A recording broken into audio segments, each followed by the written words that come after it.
Assalomu alaykum, muajiratdagi aziz qarindoshlar. Bugun Qutlug' institut tarafidan ilib berilgan leksiyamizni boshlaymiz.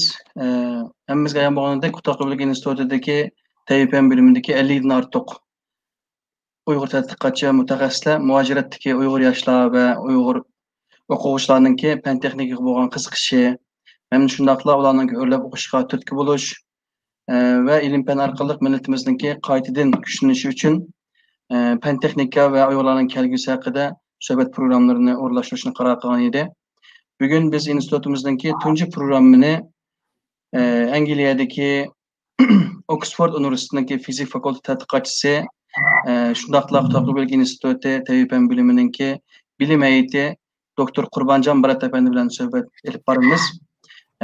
Qurbonjon efendi bilan elib borgan suhbat nanotexnologiyasi ve kelgusi taraqqiyoti haqida bo'ldi.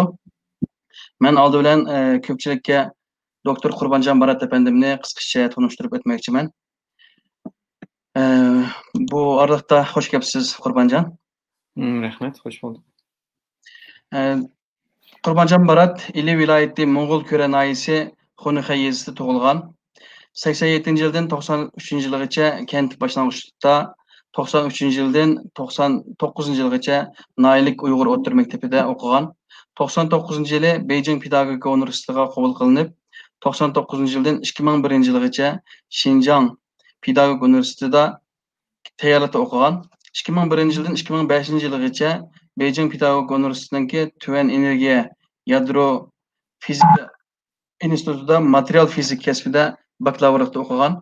2005-yildan 2007-yilgacha Germaniya Ulm shahridagi Ulm universitetida alayda material magistr programmasida nano material yo'nalishida o'qigan. Temir plant qetishma nano zarrachalarininki qurilma parametrlarininki oksidlanishga bo'lgan ta'siri temasidagi magistrlik maqolasi a'lo bo'lib baholangan. O'qishini tamomlab 2008-yildan 2013-yilgacha shu universitetninki mikro va nano material institutida anti magnetlik nikel mangan ve iridium mangan nefis qatlamasiga ko'milgan nikel ve kobalt nano zarrachalarininki almashish ta'siri temasida doktorlikda o'qigan. Doktorlikni tamomlab a'lo natijalar tutagandan keyin 2014-yili 2-oydan boshlab Angliya York shahridagi York universitetida doktor ashliq tadqiqot xizmatida 2019-yildan boshlab Oxford universitetida fizik fakültetida tadqiqotchi bo'lib ishlayotdi. Qani doktor Qurbonjon Barat nanotexnologiyasi haqida o'zingizningki bilimini bizning yoshlarimizga, oliy maktab o'quvchilariga sunishga sizni qizg'in taklif qilamiz. Qani marhamat. Rahmat, mushtaq bir fursat yaratib berganingiz uchun. Bugun ma'o texnik sabablar bilan yomon kechikib ketdik. Shu men ishliklarni boshlayveray. Azroq bir narsa tayyorladim, shu bo'yicha so'zlab beray, ya'ni bu temani azroq. Bo'ldi, qani marhamat. Ko'ramizmi? To'xtam. Ko'rindimi? Yo'q, nima ko'rinmadi? Ha, ko'rindi. Ha, ko'rindi. Ben buni izohdan aytay.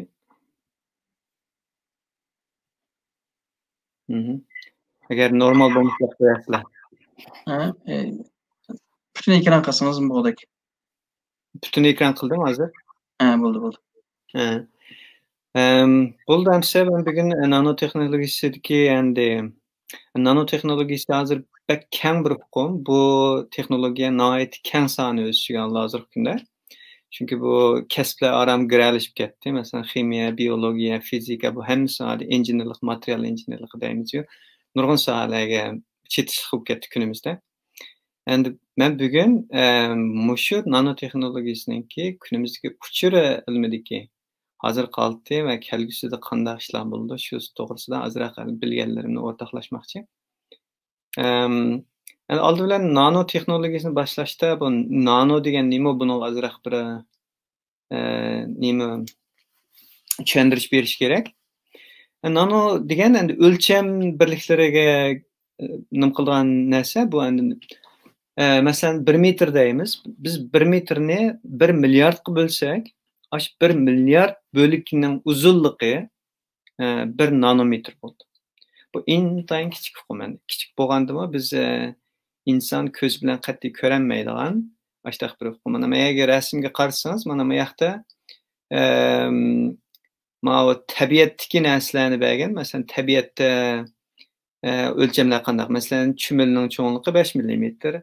Andan keyin mana ilqinim deymiz.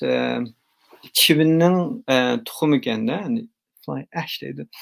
Uningki shu 10-20 mikrometrgacha. Mana odamninki chechining tomligi. Masalan, odamning chechining tomligi endi odamlarga o'xshamaydi. Ba'zilarning to'maroq bo'lsa kerak, ba'zilarning shu tararoq. Endi 60 ta 120 mikrometr. Undan keyin qizilqon hujayralari odam badanidagi qizilqon hujayralarining cho'ngligi 7-8 mikrometr o'lchasida. Mana tuvallab ketyapmiz. Undan keyin masalan DNAning cho'ngligi mana nanometr darajasiga kirib ketadi-da bu yerda.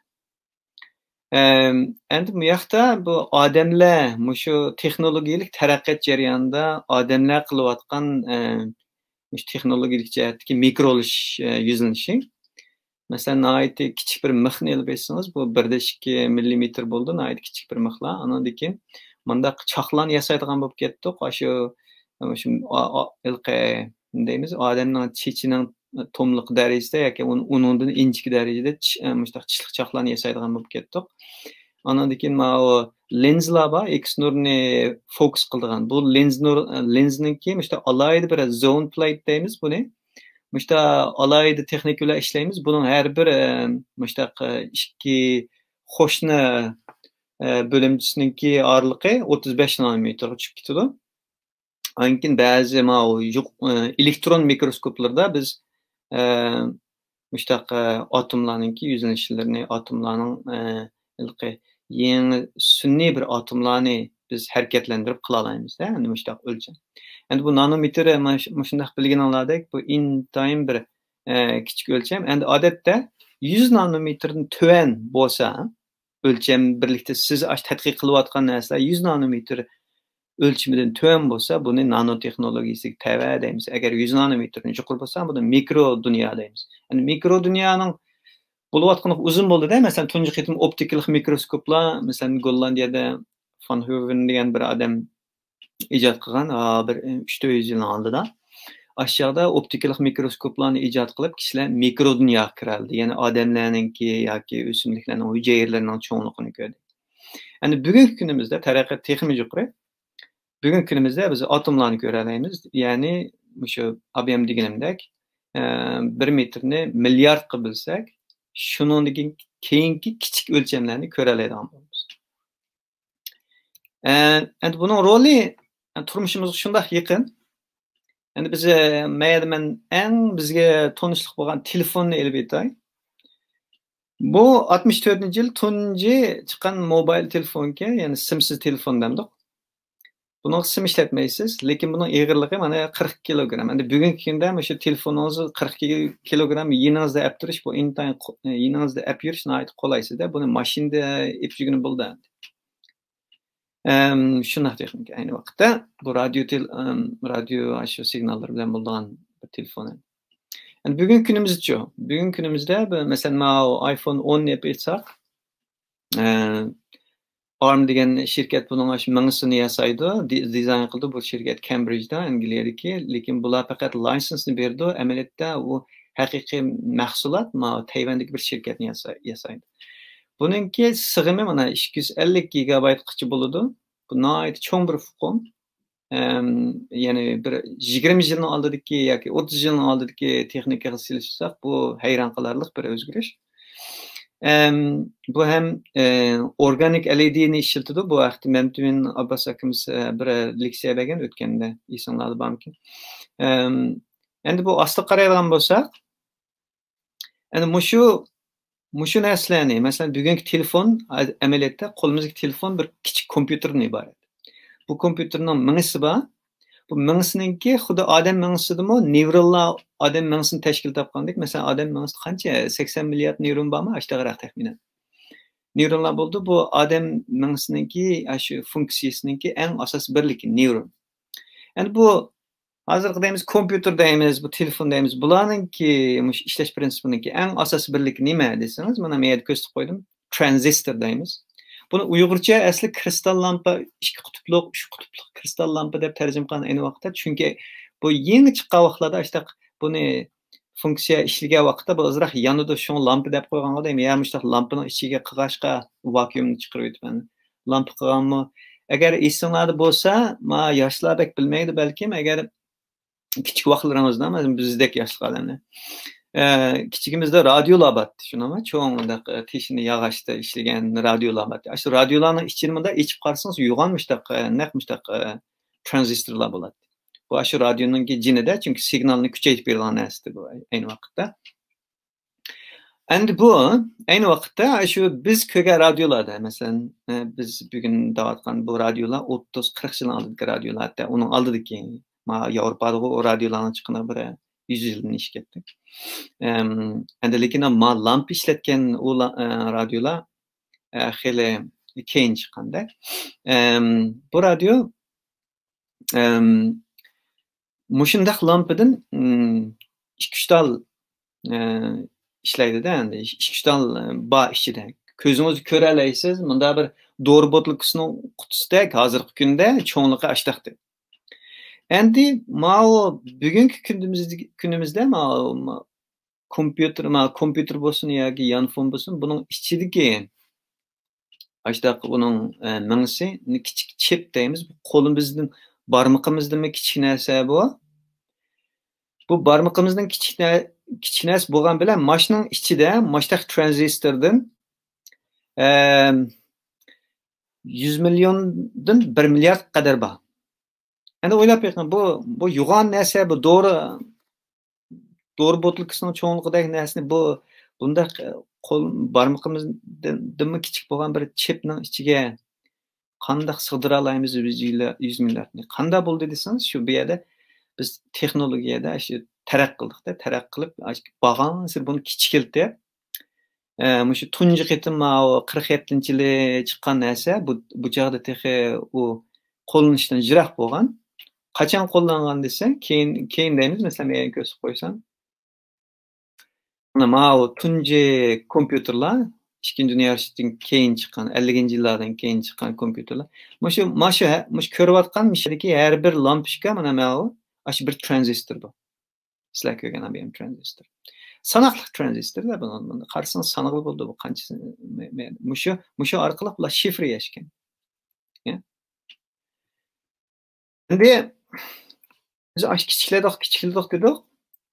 Kichiklashtirib mana bugungi kunga kelganda buni mushundan 100 millionni, hatto 1 milliardni mushunday kichkina bir narsani ichiga joylashtirib biz texnik murakkab, intayin murakkab bir ishlar qilamiz. Ya'ni telefonning iqtidori nima? Telefonda siz so'zlasha olasiz, kinolarni qo'ya olasiz, hatto kompyuter programmasi yoza olasiz, ham ijro qila olasiz, rasm torta olasiz. Buning iqtidori hozir bir kichkina yanfonda biz tasavvur qilolmaydigan darajada jihnasi bor-da. Buning senzorlarni har xil senzorlar bor.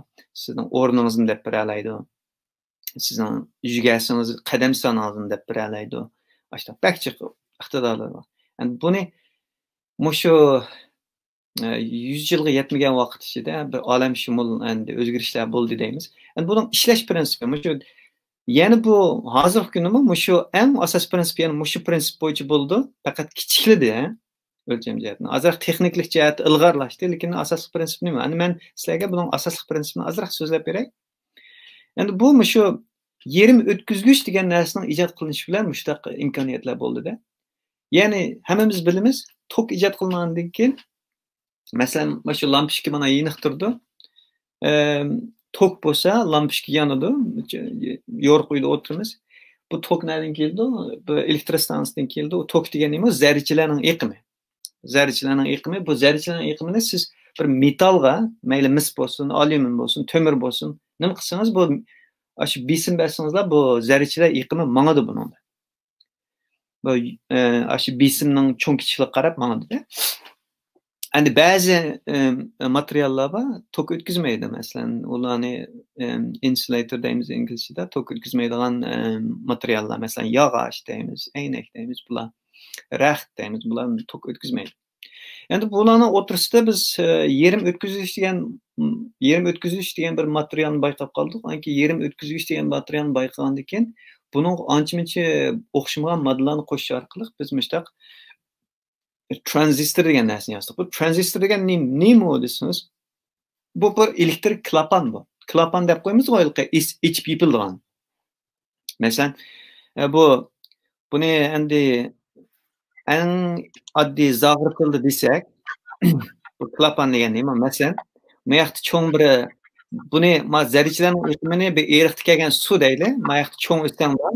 Cho'ng o'stan bu yoqda. Bu yerda bir tarmoq o'stan bor. Chunki siz bu yerda tarmoq o'stanni ichib olsangiz, kichikini bir azroqli kuchab bir kichikini yana ichib qo'ysangiz, cho'ng o'standa kelgan suv o'tidi buni.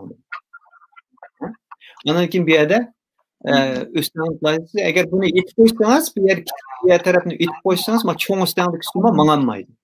Ya'ni bu yerda cho'ng bir iqimni bir kichik iqim orqali kontrol qila olamiz.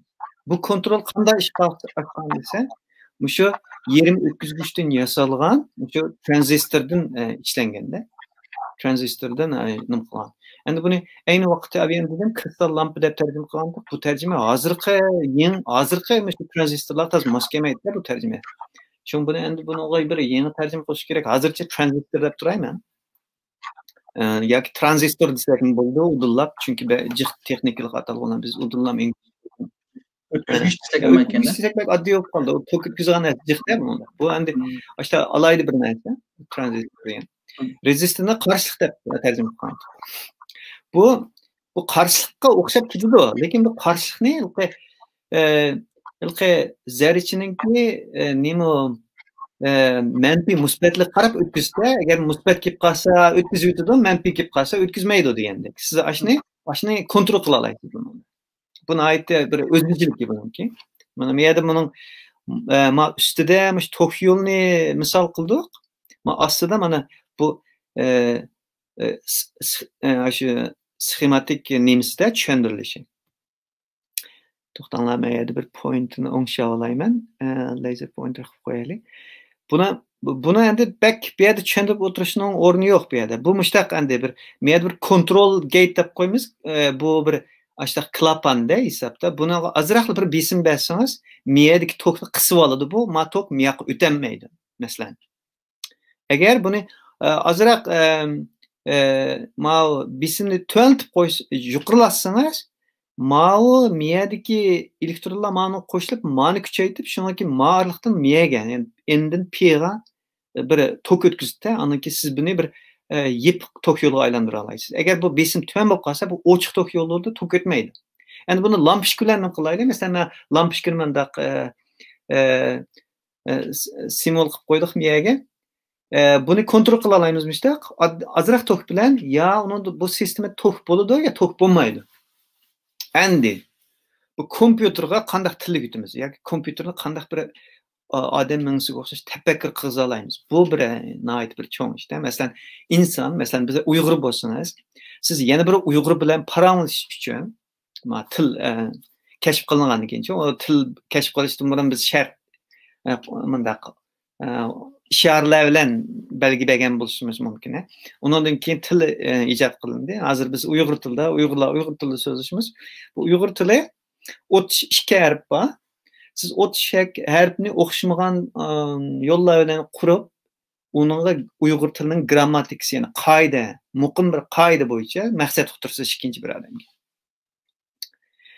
Endi agar bir kompyuterni biz Uyg'urcha gap qila oladigan qilish uchun qanday qilishimiz kerak desa, endi buni ikkilik sistemada tushuntirish kerak. Buni binary system deydi ingliz tilida. Biz ikkilik sistema desak bo'ladi. Ikkilik sistema degan nima desa, shu tok bor, yo'q, ikkili holat. Buni shu ikkilik sistem deymiz. Tok bormi? Bor. Yoki yo'q, bu ikki. Agar sizda bir lampochka bo'lsa, siz ikki xil uchir bera olasiz. Shu lampochkani ko'rib turgan jiroqdagi bir odamga lampochkani yondirsangiz bir holat bo'ldi. Lampochka o'chik bo'lsa, yana bir holat bo'ldi. Demek ikki xil bir uchur avatalaysiz qarshi tarafga. Lampochka yongan holatni men bor deyishingiz mumkin. Lampochka yo'q holatni men yo'q degan holatga tatbiqlashingiz mumkin. Mushtaq, ikki xil uchur. Buni ikki bet deymiz. Bu yerda mushtaq endi lampochkaniki yenish bilan.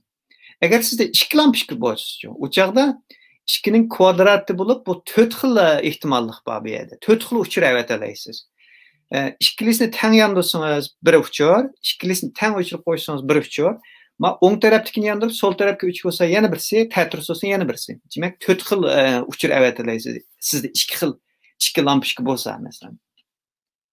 Agar sizda 5 lampochka bo'lsa, ashni yandırıp her birini o'chirib yandırıp o'xshamagan signal qilsangiz, masalan, ma 2 lampochka yondi, ma 3 o'chik, mushtaq bir tizib qo'ysangiz buni bir uyga kirib bunu bir tercüme qilsak bo'ldi. Bu bir holat. Anaki bunu mushtaq har xil hammani o'chirib yotsangiz bir holat, hammani yondirib qo'ysangiz bir holat, ashta qilib buningda 32 xil holat qila olasiz. Demak, mishada Uyg'ur tilini siz kompyuterda eng oddiy bir kompyuter yozsangiz, u kompyuterda sizda cho'qim qancha lampochka bo'lishi kerak? 5 lampochka bo'lishi kerak. 5 lampochka orqali siz ashta Uyg'ur tilini lampochka orqali ifodalayapsizda. Endi 8 lampochka bo'lsa, 1 byte bo'lib qoldi, shu megabayt, terabayt deb ishlatamiz-ku. Endi 8 bit degan shu 8 lampochka. Har bir lampochkaning 2 xil holati bo'ldi. 2 xil holati bo'lgandan keyin buni 2ning 8 darajasi bo'lib ketadi bu yerda. Shu bu 64 xil holat bo'ldi. Buni 1 byte deb qo'yamiz. Astaqda endi. Endi men shunday bir narsa qo'shib qo'ygim keldi. O'xshamagan tillarda o'xshamagan harflar var mesela. Arap tilida 26 mi 27 esimde yo'q, 26 bo'ldimi tovush bor. 26. Rus tilida 33 tovush bor. Bizda 32 da bu 32 bizi Uyg'ur tili ajoyib qiziq mishira. Uyg'ur tili masalan mana ko'rib turibsizlar. Bu binary system deymiz, ikkilik sistemga intayin mos keladigan bir tilda. Bir xil 32. 32 degan 2ninki 5 darajasi 32. İkkilik sistemga %100 mos keladigan bir narsa. Endi qo'shib qo'yim keldi, buni deb jib qo'ylashim bo'lmaydi bu yerda.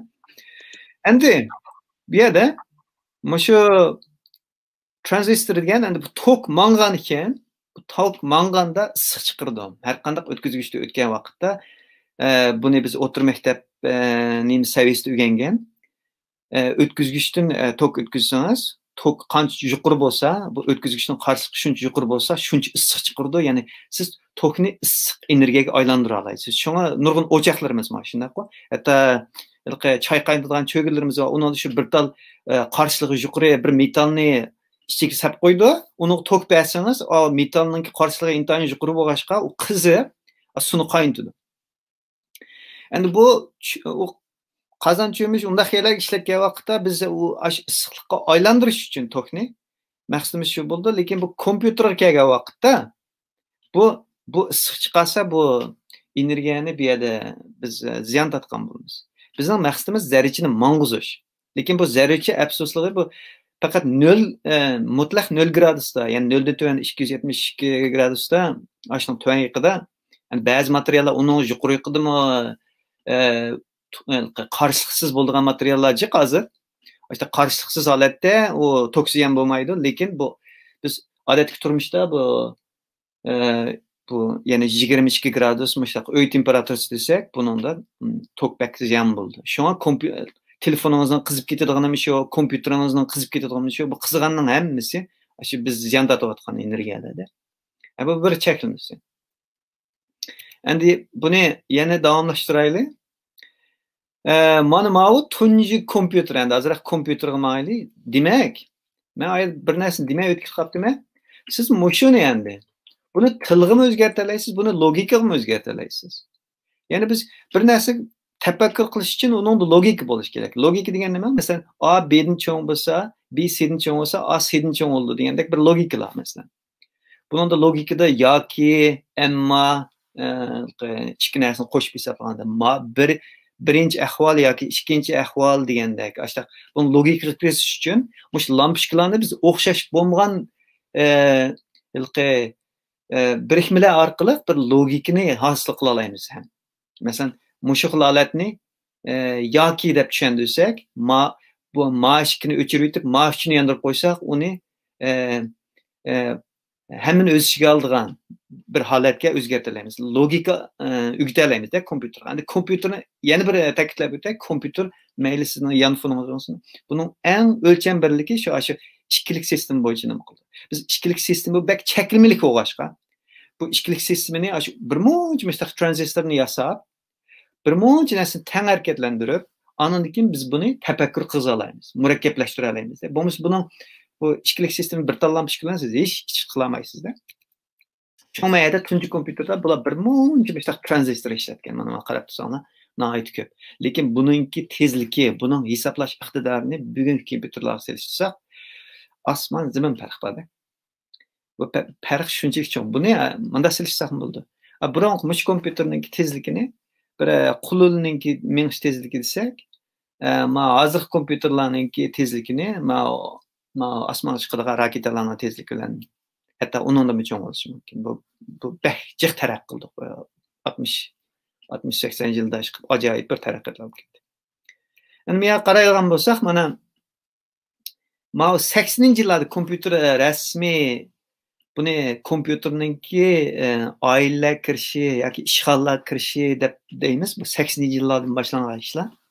Mana shu ayinchaqdagi shu bir shirkatningki kompyuter e'loniga qaraydigan bo'lsangiz, buningki cho'nligi shu 10 megabayt. 10 megabayt bugun hech kim 10 megabayt degan kompyuter ishlatmaydi. 10 megabayt haqlar kuladi bugun 10 megabayt. Bugungi kunda biz terabayt ishlatamiz. Terabayt degani megabaytningki mingga silsangiz gigabayt bo'ldi, gigabaytni mingga silsangiz terabayt bo'ldi. Endi million aslida aytamiz-da bugun mana. Shuningki 80-yillarda, 80-yillarda mana biz tug'ilgan vaqtlar u. Buningki bahasini $6000 debdi, 80-yillarda $6000 menimcha 80-yillarda bir uy keladigan pul bo'lishi mumkin, ha. Lekin bugun nihoyat azam bo'lib ketdi. Bugun buningki biz uy elish emas, bu uy oldigan pulga bugungi kunda biz bir 1000 kompyuter, bir 10,000 kompyuter keldi-ku deyman ish qilib. Hisoblab baksanglar bo'ldi-ku hozir bozor bahasi bo'yicha. Endi bu taraqqiyot qanday bo'ldi desangiz, mana shu vacuum tube deb qo'yamiz. Tunji Uyg'ur tarjimasi mana 3 qutbli kristal lampa deymiz. Tunji kompyuterlar mana bu shifrlash uchun ishlatgan. Andan keyin bu kichikildi. Mana shu transistor vacuum tube deb boshlangan narsa, keyin transistor kichikildi. Kompyuterlarning iqtidori texnik ko'pildi. Endi 71-yil chiqqan kompyuterda bunun ichidagi transistorda shu buning cho'nligini deyapti-ku, cho'nligi 10,000 nanometr bo'lgan.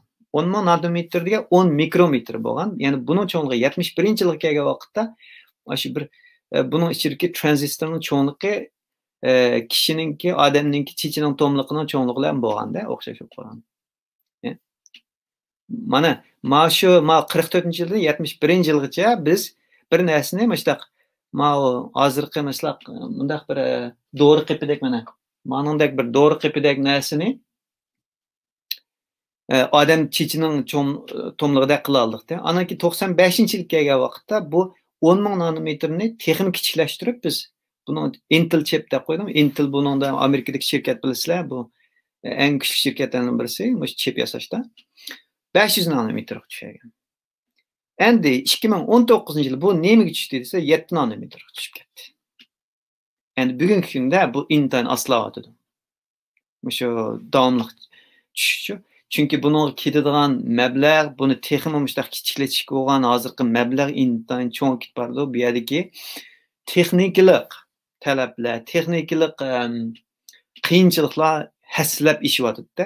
Chunki biz bag'ancha atom bo'shligiga yuzlanayotgan bo'lgan ekan, bu yerda atom bo'shligida bir narsani kontrol qilish intayin tez. Nihoyat tez. Bu zarrachalarni bir to'xtaman qizg'andan ajoyib bir tez. Buni sartarbiyani so'zlaymiz. Yana bir qarasangiz mana, yana bir diagrammada texnik aniqroq ko'rdik. Mana eng dastlabki 71-yildagi transistor. Endi buningga shu har bir chipni so'zlaymiz. Chip degan shu markaziy bir taraf qilg'ich deymiz, CPU degan shu processing unit deymiz. Bu shu mingsi desak, mingsi tafakkur qilgan qismi deyli, shu kompyuterningki. Bu bir chip deymiz buni. Bu Bu bir chipning ichida mana 71-yili tranzistorning qanchasi bo'lgan desa 2250 dona bo'lgan ekan. Aşı texnika, aşı yılının texnikaları. Endi buni 2019 keyin qancha bo'lib ketdi? Qaraydigan bo'lsam, men sanni qancha deb o'qish kerak bu. Mana million me keldi. Me keyinda milliard keldi. 40 milliard bo'lib ketamda, yo'q. Qancha ketdi bu? 39 milyardning ishkisi bu. Trillion, 39 trillion bo'ladi. To'g'ri. 39 trillion tranzistor bor degan gap aslida. Endi tranzistorning cho'nligicha 7 nanometr. 7 nanometr degan nima? Abi ham deb o'tgandik. 1 metrni milliard qilib bilsak, ashundan 1 bo'lakini 1 nanometr deymiz. Shu ashunchalik kichikda, ashunchalik bo'shliqda. Endi buni cho'ng, mashtaq buning ichini mundaq bir mikroskopda cho'ngaysak, buni mashtaq buning tuzilmishi mana 7 nanometr ekan, buni mundaq bo'ldi. Buning sxemasi mana mashtaq. Abi ham tranzistorlar o'xshash. Eng dastlabki tranzistorning xususiyatlari, yani bu MOSFET endi keyin chiqqan narsa, lekin asas prinsipi o'xshab ketadi-da. Manba bo'ladi. Bundaq bir eshik bo'ladi, uni gate deb qo'yamiz, ashta klapan qismi, ichib yopadigan qismi. Buni besim bilan kontrol qilamiz. Mana qabul qiladigan qismi. Shu ichib yopilishni kontrol qilamiz. Ichib yopilish degan shu tok bor, tok yo'q degan holat abi ham qilgan. Endi bugungi kunda kelgusida qanday qilamiz? Buni spintronic degan yangi narsa kirdi-da bizga. Endi spintronic degan elektrik deganga burunqisi mana ingliz tilida elektr texnologiyasi deymiz, elektr injenerligi deymiz uni. Bu elektr injenerligi zarrachani asos qildi. Tok iqimi deb qo'yamiz-ku, tok iqimi nimadan shakllanadi? Shu zarrachalarning iqiyotgan elektronlarning iqiyotgan nimasida shu bir iqiyotgan suv desanglar bo'ldi, lekin zarrachalar shu elektr zarrachalar. Ashna orqali buning hammasini kontrol qildik hozirgi kungacha. Endi kelgusida ham hozir boshlanib ketdi bu texnika allaqachon. Shu spintronic deb qo'yamiz. Buni uyg'urcha so'z ijod qilish kerak albatta. Spintronic demdoq bir narsa deymiz endi buni. Bu elektronninki yana bir xususiyatini kontrol qilish bilan boshlandi. Elektronning biz burun tuzuk kontrol qilmagan yana bir xususiyati bor, o'ziniki endi ilqi up spin down spin deymiz. Endi bundaq mayoq peqiraydigan ilqi u qanday desak bo'ldi desak, endi magnitga o'xshatsak elektron ilqi qutb almışa olaydi. Masalan, yer sharining qutubi bor bilamiz. Yer sharini bir elektronga o'xshatsak, yer sharininki shimol qutubi bor, janub qutubi bor, bu magnitlik qutblar. Bu yer sharining mushtaq magnitlik qutublari o'g'ashqa quyoshning kelgan ilqi radiatsiyalik signallarni biz yer sharining teshib tutib tura olamiz. Shunga odamlar o'lib ketmaydi-da. Bo'lmasa agar shu yer sharining magnitlik qutubi bo'lmasa, insonlar yashayamaydi yer sharida. Endi buni elektronga kichiklasak, elektronning ashta qutubi bor. Bu elektron o'zgara oladi-da. Mushtaq qutbni. Ikki xil o'zgara oladi. Bir elektron ikki xil holatda bo'ldi. Endi biz burun bu elektronni faqat zarracha sifatida qo'llagan, u bir elektron birla ash zarrachada, bu yerda birla olaylik. Endi bu biz endi keyingi qadamga o'tsak, bu shu elektronninki shu magnitlik holatda desak bo'ldi, o'xshab spin deymiz shuni buni. Ikki xil spini bor. Bu ikki xil spinni endi biz kontrol qila olsak, bu ajoyib yaxshi ishlar bo'ladi. Endi ajoyib yaxshi ishlar qanday ishlar bo'ladi desangiz, bu spinni kontrol qilsak, biz spinni uchirib shu yetkazishning ashtaqilqa bir yo'li qilsak, bu spinni mang'izsak, ilqi tok isrof bo'lmaydi. Zarrachani mang'izsak, abiyam dedim, issiq energiya, chunki uy temperaturasida issiq bo'lib chiqadi, birmuncha tok ziyon tortamiz, ham qiz ketadi, kompyuterlar shun sovutadigan narsalarni ishlatamiz. Agar sovutmasak, kompyuterning kelqi ko'kitida mingisi. Bak qiz ketadi ishlagandan keyin. Endi bugungi kunda shu spinni ishlasak, agar mushtaqilqi sovib qizib ketadigan ahvol bo'lmaydi, ham ilqi qalamqon bir tosh yo'lni ishlatgandan ilqi bir tosh yo'l ikkiga o'zgarib, ikki tarafga ma'nolaydigan bir vaqtda hem o'ng tarafda bir liniya, sol tarafda yana bir liniya, qo'sh liniyalik qatnash bo'ldi-da bu. Biz hozirgacha qo'sh liniyalik qatnashni o tranzistorda ishlatmadik. Hozirgacha taq liniyalik qatnash. Zarrachalar bir tarafga qarab maqdi. Yani spin işletsek bu yeni bir alaylıkta. Demek bir yerde hesaplashını kılız. Yani bugün meyde bana köstüp koydum. Mao yıllarını 80. yılların başlap hesaplasak 2015'e gema diyagramı. Mao şunu kilitleyen xarajat, dünyavi xarajat, yani bütün dünyadaki şu şirketler işlep çıkaran şu transistorlarınki hesapta. Endi ma yeşil nima o desanlar, şu her bir taraqqiliq ketgan, her bir taraqqiyotga ketgan, mana shu 2010 2015 ga ketgan şu loyihalashdagi chiqim. Ma ko'p qismi buni isbotlash. Ya'ni siz bir chip ijod qilganda, u chipni haqiqatan siz va'da bergandek o ishlamda buni isbotlab berishingiz kerak. Buningmi isbot uchun bir muncha mablag' ketadi. Yani qaraydigan bo'lsangiz, bu nihoyat ustiga chiqib bordi. Masalan, mayda shundoq oz bo'lgan bo'lsa, buning chiqimlari. Yani Mao transistorning soni mana. Aynı vaqtda 80. yıllarda 10 mingdek transistor bo'lgan bo'lsa, 90. yıllarda 1 millionga chiqdi. Bir chipdagi soni bu transistorlarning, bir chipning ichidagi soni. 100 milyon qachon chiqibdi desangiz, 2000 yillarning 5'ida 100 millionga chiqdi. Bir tal chipning ichidagi transistorlarning soni. Endi ma trillionga chiqqani, ma yaqinqi yillarda mana trillionga chiqib qoldi bu. Ama 2015'deki nimaga bu trillionga chiqib qoldi. Bumi intayin bir chiqim talab qildigan. Yani bu chiqim nima chiqim? Bu texnikaning shu xiris qidish kelayotgan texnikaning nimasi bu? Bugungi kunda qanchalik tez bunchalik taraq qildirish. Bunda aytganda biz nihoyat bir xil Mao 80 yillardan 2010 yillargacha intayin tez taraqqiyotni boshqa kechirgan bo'lsak, mana masalan 2000 yillarda chiqim intayin shu bu chaqda şu kompüterda ishlaydigan shirkatlar, chip ishlaydigan shirkatlar intayin ko'p paydo topgan bo'lsa, hozirgina mana paydo ozib ketibdi. Chunki texnikalik talabi bak sijilib ketibdi. Endi spintronic degan shu 2000 yillardan keyin chiqqan hukm, bu yangi bu spinni ishlatmadikmi desa, ishlatdik, mana chiqib bo'ldi. GMR sensor deymiz. GMR sensor degan shu siz Mao kompüteringizniki qattiq diskisi bor. Qattiq diskisiningki ichida uchur saqlaydigan shu birliklarda shu uchurni o'qish uchun bir sensor ishlatamiz. Uni GMR sensor deymiz. Buni ijod qilganlar 2007-yilda deyim Nobel mukofoti oldi. Birisi germaniyalik, birisi fransiyalik olim. Albert Ford bilan Peter Grönberg degan odam o'sha Nobel mukofoti oldi. Mana shuningki prinsipi, shu senzorniki ishlash prinsipi shu spin ishlatadi. Ya'ni elektroniki zarrachi xususiyat emas, spin xususiyatini ishlatadi.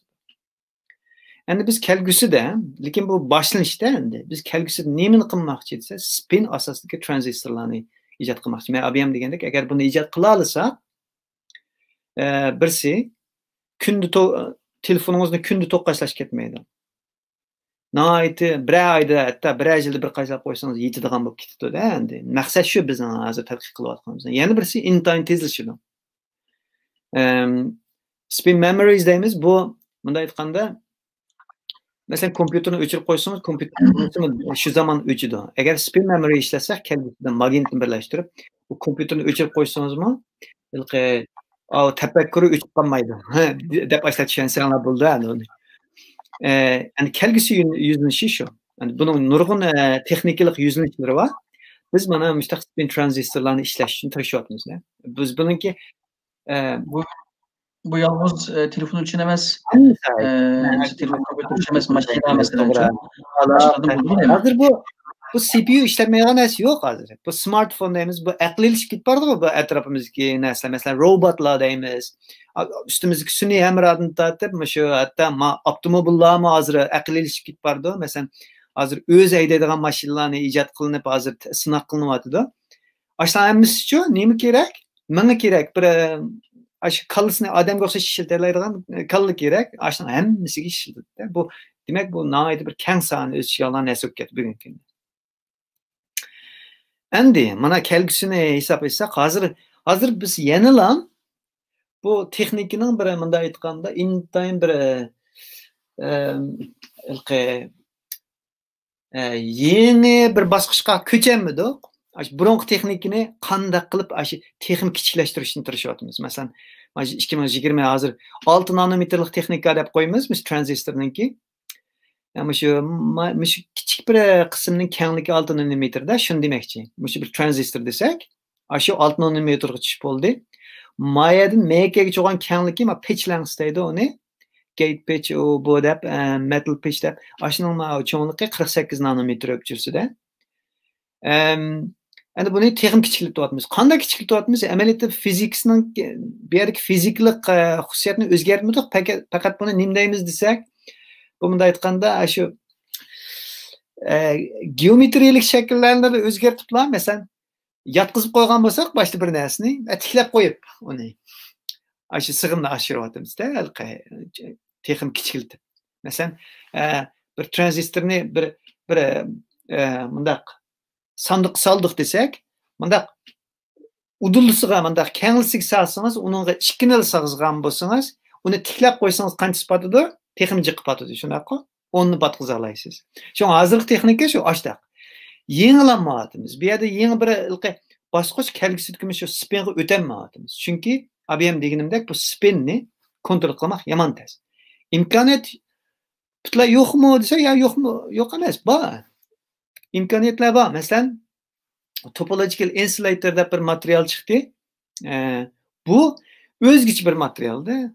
Buni bayqalgan uzun bo'lmadi. Bu materialda mushtaq zarrachilar bu materialning yuzida spin o'zininki shu spin holatini, ma'lum bir spin holatini. Masalan, men spin holatini ikki xil rangda ifodalab qo'ydik hozir. Birisi qizil, birisi ko'k. Ikki xil holat, Mushu spin holatini saqlay oladi buning yuzida. Ichki qism tok o'tkazmaydi buningki, lekin yuzi tok o'tkazdi. Ajoyib bir materialda bu. Topological insulator degan ashtaq narsa. Edge state deb qo'yamiz. Shunaqaki bu shu yuzida tok o'tkazdi, ammo ichi tok o'tkazmaydi. Lekin bu yuzidagi tok zarrachining zarrachi bo'yicha emas, spin bo'yicha ma'nolaydi. Bu iqim, mishalki iqim zarrachi iqim emas, balki spin iqim bo'yicha ma'nolaydi. Bu ajoyib bir material bu.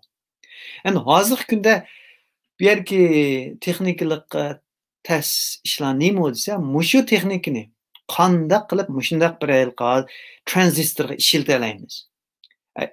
Buning bilan bir material hal bo'ldi. Buning bilan ish bitmaydi. Bu materialni qanday materialga biriktiramiz.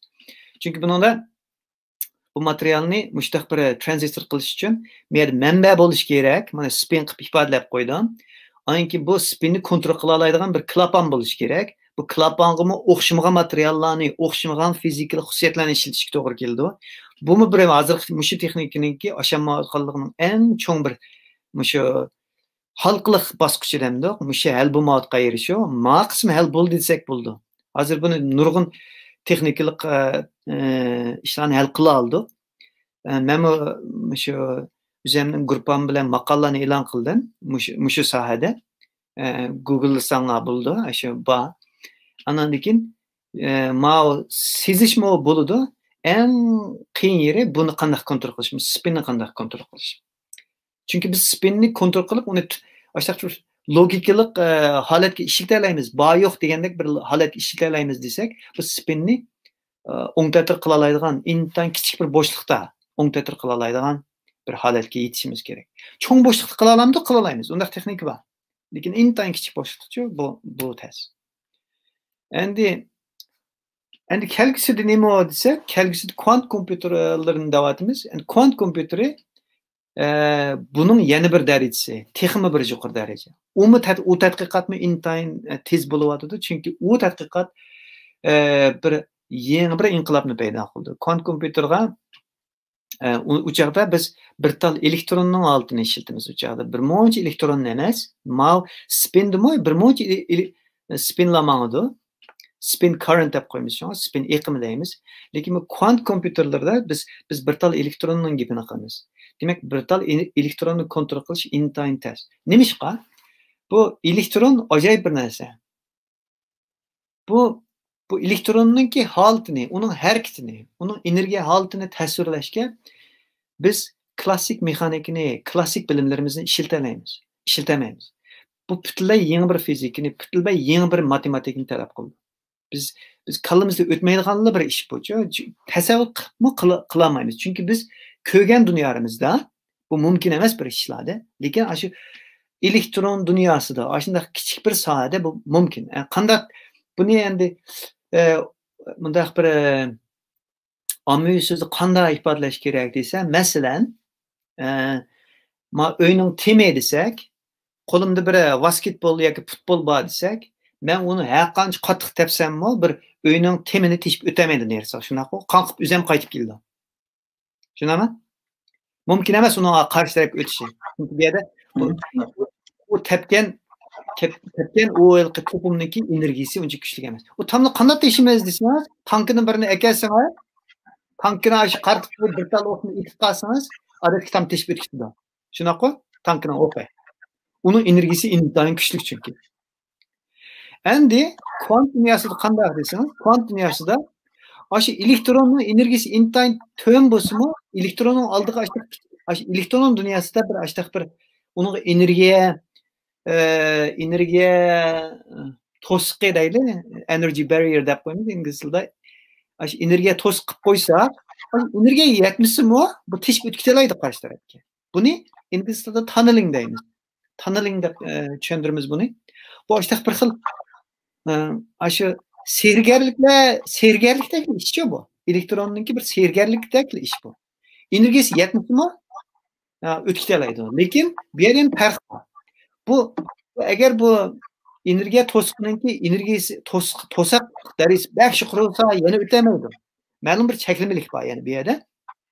Masalan, quyosh biz ko'rib turayotgan shu kvant mexanikasininki eng yorqin ifodasida quyoshdagi har bir energiya, mana shu bizga issiq, bizga yo'riq berayotgan har bir energiya quyoshda shu fusion deymiz, shu hidrogen atominiki geliy atomini hosil qilish jarayonida intayin cho'ng energiya chiqardi.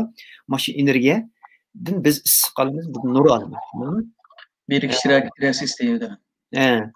Endi bu yerda shu reaksiyada agar buni biz biladigan Newton mexanikasi, ya'ni biz klassik mexanikasi bo'yicha tushundirsak, bu reaksiya mumkin bo'lmasligi kerak. Chunki u yerda shu ikki hidrogen atominiki birikib geliy atomini barpo qilishniki uchun bu yerda nihoyat bir ikki hidrogen atomi nihoyat cho'ng bir energiya to'siqidan o'tishi kerak. Lekin shu dal ular shu kvantum dunyosida bo'lg'achqa bu to'siqdan vingni sakrab o'tdi. Ishlam o'tdi. Chunki bu reaksiya yuz berdi. Endi buni hatto Einsteinmi bu elektronning o'sha g'alati xususiyatlari bor. Masalan, ikki elektronni siz birisini yer shariga, birisini oy shariga qo'yib qo'ysangizmi, bu bir-birini his qila oladi. Nazariyadan oshdaqda, nazariyadan oshdaq. Buni texi bir o'lchab qilib boqmadik, lekin bu hozirgi tajribalar, biz qilayotgan tajribalar, biz qilayotgan nima buni isbotlab bo'ldi. Bu oshdaqda endi. Bu ajoyib bir o'zga narsa. Ya'ni bir elektronning ikkinchi bir elektronning energiya oltini shu sezishida, agar ikkisi o'xshash bir holatda qolsa, yana birisi cho'qim o'zgartirish kerak. Buni Einstein bu vaqtda chiqqan nazariyalar bu. Einstein dastlabda ishonmagan bu. Bu qanday mumkin? Bu deb Einsteinning donglik bir so'zi bor. Spooky action at a distance deydi. Nim degan gap desa, ashta spooky degan so'z endi tarjima qilsak bu bir xil taz bo'lmaydigan bir xil g'alati ish bu.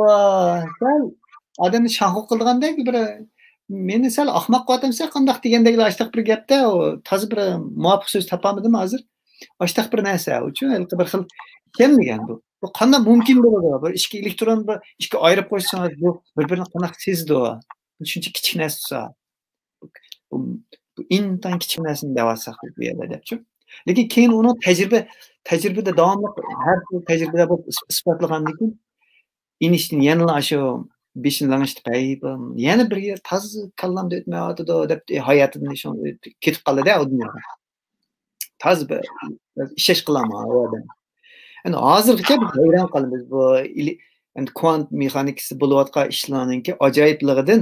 Agar buni shu bizningki imomlarimiz mushundan ozroq bir kitoblarni o'qib qo'ydigan bo'lsa, bu bu acayip texmi hayran qilib o'zininki xutbalarini texmi bir acayip bir ishonchlik acayip bir qoyil qilarlik yo'llarda davet etdi-de. Afsus bizning hozirgi imomlarimiz yana shu 1000 yil avvalgi 2000 yil avvalgi shu kitoblar 2000 yil davet etman bu unchalik bo'ldi. 1400 yil bo'ldi. 1400 yil oldingi gaplar bilan bo'lyapti. Masalan, Mahmud Qashqari zamonida 1000 yil deylik. Mahmud Qashqari hozir imomlarimizning saviyasini ben Mahmud Qashqari zamonidagi imomlarning saviyasini to'g'ri bilaman. Chunki nima shunda deymizda Mahmud Qashqari zamonida imomlar shu davrninki olimlari bo'lgan. Ular hammani bilgan.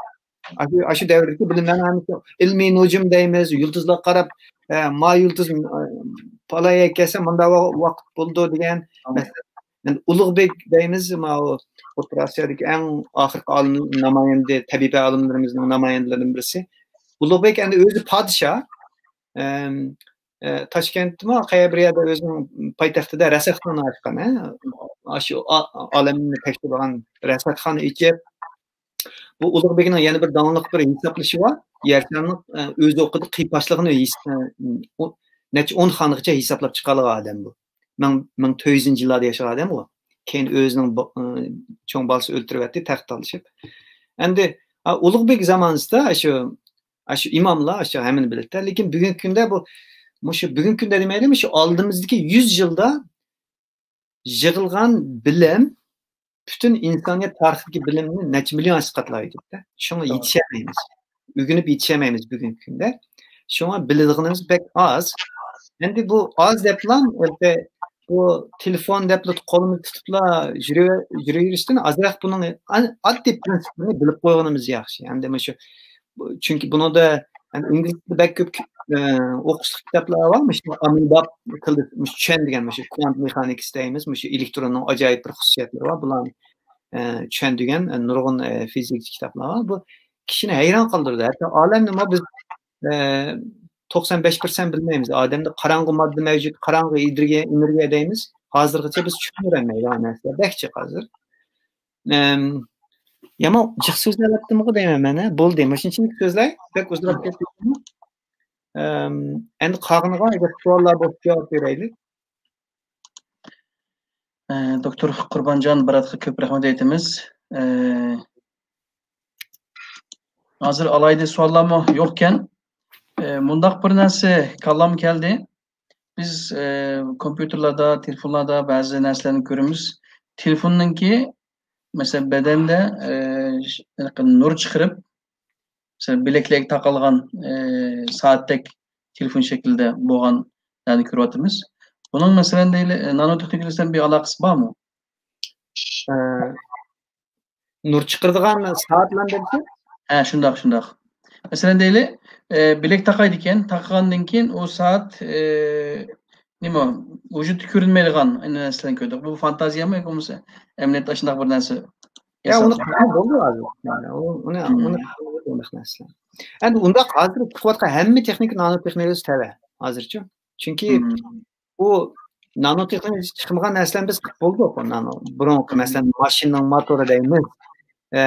U o'zgacha qetishmalarni ishlatadi, lekin bu shu hatto masalan hozirgi motorlar texnik kichik bo'lishi kerak. Mashina yangi yapılgan 100 yil oldingi mashinalar bilan bugungi mashinalarni qat'iy solishtirolmaymiz. Gerçi o'xshash ish prinsipi bo'lsa-mu, bugungi kunda intan ishlamadi, intan uzoq chidaydi. Uzoq chidashning sababi nima? Biz o'zgacha qetishmalarni ishlatamiz. U o'zgacha qetishmalar biz shu 100 yildan yo'g'i tadqiq qilib, hozir shu nanotexnologiya darajasida intan kuchli bir qetishmalarni tajriba chiqara olamiz. Raketalarga mesela alaylı materyallar işletiş gerek, aeroplanın motorlarına alaylı materyallar işletiş gerek. Bunların hepsi nanoteknolojisi geçiyor. Lekin o'xshamagan branchlar da, bu o'xshamagan branch deyman, qismlar. Tushundim. Sizce bu hozir shu texnik sohasida signalninki ojiz bo'lishi, masalan, signalninki tatmasligi ciddi bir mesele nurg'un yerlarda. Bunga shu kanallarni qizib, do'lqinlarni taqib qilish kerak. Bu nanotexnologiyasi shu aloqa sistemasida, shu ushur aloqa sohasida bunun qarta bir kelgusida bir tadbir yoki chora topalamdi. Endi Yani kuantum teleportation degan narsa var. Yani kuantum bu lekin pek uzun hazır desek bu pek jirak. Lekin aşağı bir imkaniyet var. Yani abim deganimde bir elektron yani bir elektronni qanday yerda bo'lsin agar o'xshash bir holat bo'lsa sezdirlaydi.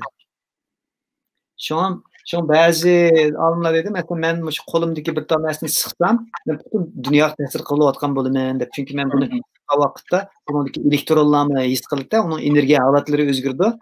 Uning energiya holatlari o'zgardi degan gap. Boshqa narsa. Anki yana men Michel bir narsa qo'shib qo'ygim keldi. Puroq, odamning burasizm deydi. Bu odam o'xshamagan puroqlarni quralaymiz. Virusda hozir virus Covid operasyonu tutanmaydı kendisi. Mesela o eğer müştakilini adamdaki 3 milyar yıl tahni perpera alaydı deydi. Yani bunu mu bu alaydı bir sensör değil mi? Biz diye cihan bulup bundan bir küçük sensörünü icat kılamadık. Yani adam özü de mesela bizim közümüzün değerliymiş, burnumuzdan sezgilen bu acayip bir dünyada bu. Yani bunundaki sezgür bu neyimle her bir mesela her bir ezdarımız bizdeki her bir mesela burnumuza sezdiren bir molekula desek, aşı molekulunun özünün bir kurulması var.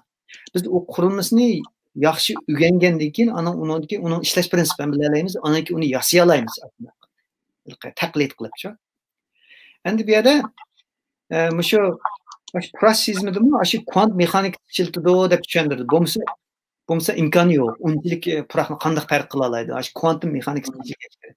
Endi gapga qaytib kelsak, ash elektronlar bir-birini his qila oladi degan gap, masalan, fotonni teleportation qildi-ku, deyman, ash bir tajribalarning bo'g'ini ko'rganda qildi.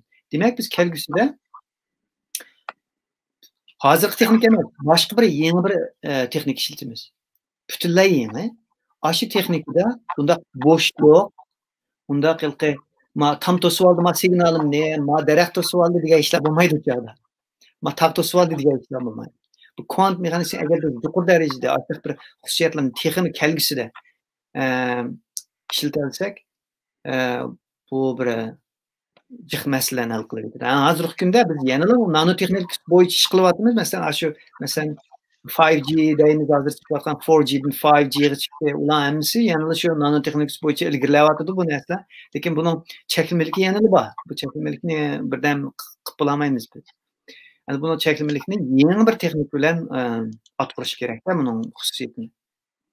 Bunga bir 100 yil bormikin az degan. Tushundim. Ko'p rahmat. Qurbonjon efendim, siz şu magister doktorlukta okumoqchi bo'lgan sizning kasbingizda yoshlar bor, muajiratda. Bularga so'zlaydigan ko'ngil so'zingiz bormi?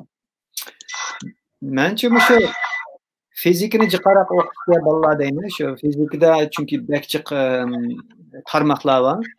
Chunki fizikada ham odamga hammadan ehtiyoj sohalarning birisi. Chunki bu hech qachon bir qo'yilib ketdi degan soha emas bu. Chunki bu abim ko'rdinglar. Bu hozir masalan dunyo Internet of Things degan yangi bir narsaga tushdi. Ya'ni hamma narsani ulab etish. Masalan sizning turmushingiz uyga shunday kelsangiz uyning eshiklari avtomatik ichiladigan aqliylik hamma tarafga qarayotdi. Masalan kelgusi shunday bo'ldi.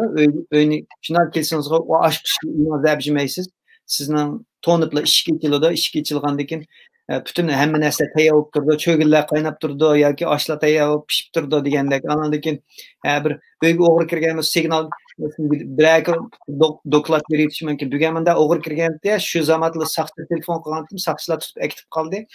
Hech qanday chiqim ziyon bo'lmadi deb sizga bunda bir narsa deb qo'yish mumkin. O'sha aqllilik. Yani bu bütün uluytilgan dunyo bo'ldi o chaqda.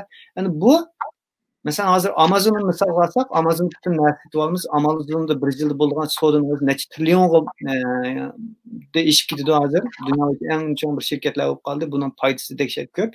Yani bulanıp bütün e-commerce deyimiz var şu tordu soda kıldı. Kanda bununla siz şu Amazon'un torbitiga chiqsiz, o materialning resimlerini, videolarını görürsüz, setib olasiz, setib olgandan keyin siz bütün hamma narsani saqlanib turadi, yangi chiqqan mahsulotlar chiqib turdi.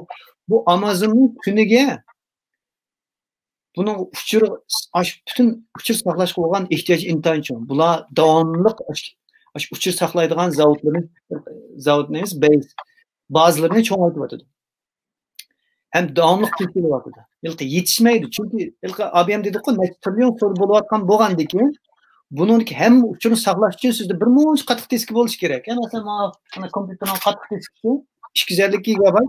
Lekin o Amazonga kuniga necha trilyonlik sig'im kerak. Çünkü buluvatkan soru açın kerak. O resim, videolar saqlanib turishi kerak. Hatta men hozir Amazonga abun boğandı yaptı. Aşı nemi aldım, nemi işlettim. Hemmisi saqlaqlıq şundan ama hemmini ko'rib turadi. Falanchi narsani men pokonjili mamchipuliq setyapman ki hemmisi işte saqlaqlıq. Yani bu saqlaqlıq degan gap bu nerede saqlanıyotdi? O bir yerda saqlanıyotdi shu. Bu Amazonda aşı bir uçur saqlaydigan bir bazıları saqlanıyotdi. Yani Amazonga yani nemi kerak desa, aqliy kompüterlar, texnik kuchli kompüterlar kerak. Yani aqliy, mesela hozir davatimiz artificial intelligence deb sun'iy aql. Yani sun'iy aql degan nima? Aşı Amazon aşağı kompüterlerini işletiş gerek ki, ula Amazon meni aşı bölkünde nemi işletyaptı, mening og'illarim nemi qilyapti, kimning balasi tug'ildi, kimning balasi maktab kirdi, aslında hemmisini uçur eglab bo'lsa, mana aşı Amazondan bilan sheriklashgan boshqa Facebook deganlar shirkatlarga chiqarib, mana munosabatli, men olmoqchi bo'lgan e'lonlarni chiqarib turish kerak-da. Chunki, mana olmoqchi, mana bilyapti deb shuni bilan chekimanda, andan keyin bir narsa olaman. Endi bu endi hozir dunyo bizni ko'rib turibdi degan shu, internet bizni ko'rib turibdi. Hozir bir noit bir cho'ng ko'zlar bizni, butun internet bizni hozir biz nemaga qiziqamiz? Bunday aytganda internet meni opam meni tushungandan betaraf tushunibdi hozir ashta. Shunaqa. Ko'pdan ko'p rahmat.